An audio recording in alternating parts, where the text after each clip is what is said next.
दोस्तों, वक्फ को लेकर के उलेमाओं का बंद कमरों में मीटिंगों का सिलसिला लगातार जारी है और वक्फ के मामले पर एक तरफा मुसलमान जो हैं सड़कों पर उतर करके अपनी आवाज़ों को लगातार बुलंद करने का काम कर रहे हैं। मुसलमानों का गुस्सा वक्फ के मामले पर शांत होने का नाम नहीं ले रहा, पर ऐसे में खबर सामने आ जाती है जब वक्फ बिल लागू भी नहीं किया गया है, सिर्फ वक्फ बिल का हुआ बनाया जा रहा है, तो ऐसे में एमसीडी करबला मैदान की जमीन पर अपना कब्जा जमा लेती है। जी हां, ताजा मामला मध्य प्रदेश के इंदौर से सामने आया है, जहां एमसीडी द्वारा करबला मैदान की जमीन को हड़पने का काम किया गया है। और ऐसी न जाने मुसलमानों की कितनी इबादत गाहें होंगी, कितनी मस्जिदें होंगी और कितने करबला के मैदान होंगे और कितनी दरगाहें होंगी जिस पर इसी तरीके से कब्जा हुकूमत द्वारा किया जाएगा और मुसलमान सिर्फ और सिर्फ बंद कमरों में मीटिंग करते चले जाएंगे। जिसकी तस्वीर सामने आ रही है उसे आपके सामने रखूंगा, पर सबसे पहले अपील कि पल पल न्यूज़ को सब्सक्राइब कीजिए, बेल आइकॉन दबाइए, सच्ची पत्रकारिता को बचाने के लिए चैनल को ज्वाइन कीजिए, वीडियो को ज़्यादा से ज़्यादा शेयर कीजिए, लाइक कीजिए और कमेंट कीजिए। जहां आप साफ तौर पर देख सकते हैं कि मध्य प्रदेश वक्फ बोर्ड को बड़ा झटका लगा है, जहां इंदौर में करबला मैदान की 6.7 एकड़ जमीन पर वक्फ ने दावा किया था, जिसे जिला अदालत ने वक्फ का दावा खारिज कर दिया और नगर निगम को इस बेशकीमती भूमि का मालिक घोषित कर दिया। महापौत्र पुष्यमित्रा मार्कवा ने आज यानी 17 सितंबर को कोर्ट की फैसले की जानकारी दी। उन्होंने कहा कि इस विवादित जमीन को लेकर 1989 में चल रही कानूनी लड़ाई में नगर निगम की ऐतिहासिक जीत हासिल हुई है। भार्गव ने बताया कि करबला मैदान पर अवैध कब्जा रोकने को लेकर नगर निगम का दायर मुकदमा एक दीवानी कोर्ट ने 2019 में खारिज कर दिया था।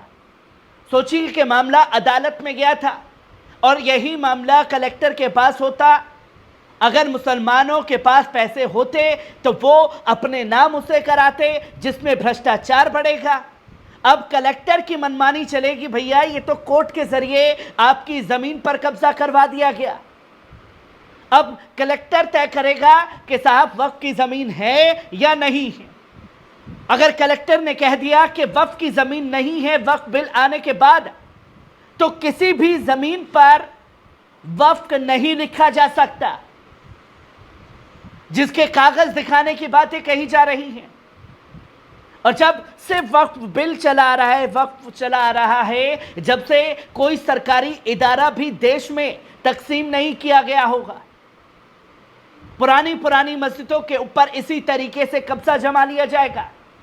जहां यह जानकारी दी गई कि महापौर ने बताया कि नगर निगम के इस फैसले को जिला अदालत में चुनौती दी और मध्य प्रदेश वक्फ बोर्ड करबला मैदान समिति और मुस्लिम पक्ष के दूसरे लोगों को प्रतिवादी बनाया गया। जिला न्यायाधीश नरसिंह बघेल ने नगर निगम की अपील स्वीकार करते हुए 13 सितंबर को पारित फैसले में कहा कि प्रतिवादी गण ये प्रमाणित करने में असफल रहे हैं कि वाद ग्रस्त संपत्ति एक वक्फ संपत्ति है, जिसकी जानकारी खास तौर पर दी गई। कोर्ट ने होलकर राजवंश के शासनकाल में प्रचलित इंदौर नगर पालिका अधिनियम 1909 और मध्य भारत नगर पालिका अधिनियम 1917 से लेकर होलकर रियासत के भारत संघ में विलय के बाद बने नगर पालिका अधिनियम 1956 के प्रावधानों की रोशनी में नगर निगम को करबला मैदान की 6.70 एकड़ जमीन का मालिक घोषित कर दिया। जिला अदालत में नगर निगम की तरफ से कहा गया कि इन कानूनों में एक जैसा प्रावधान है कि सरकारी और निजी संपत्तियों को छोड़कर शहर की सभी खुली भूमियां नगर निगम की संपत्तियों में निहित हो जाएंगी। कल को यही नगर निगम उठ करके कहेगा कि साहब ये जो मस्जिद बनी हुई है ये मस्जिद नगर निगम की ज़मीन पर है, मामला कोर्ट में जाएगा, कोर्ट में इसी तरीके से जालसाजी करके आपकी जमीन को नगर निगम को दे दिया जाएगा। प्रतिवादियों ने अदालत में कहा कि पूर्ववर्ती होलकर शासकों ने करबला मैदान की जमीन मुहर्रम पर ताजिए ठंडे करने के लिए आरक्षित कर दी थी, जहां मस्जिद भी बनी हुई है। मुस्लिम समुदाय का दावा था कि इस जमीन पर उसका कब्जा करीब 200 साल से लगातार बना हुआ है। हालांकि अदालत अपने फैसले में तथ्यों पर गौर करने के बाद निष्कर्ष पर पहुंची कि पिछले 150 साल से जमीन के एक हिस्से का उपयोग ताजिए ठंडे करने के धार्मिक कार्य के लिए होता था। यहां वक्फ को लेकर के मामला गरमाया हुआ है, पर वक्फ की जमीन पर किस तरीके से एमसीडी ने कब्जा जमा लिया, यह सबसे बड़ा सवाल खड़ा हो रहा है।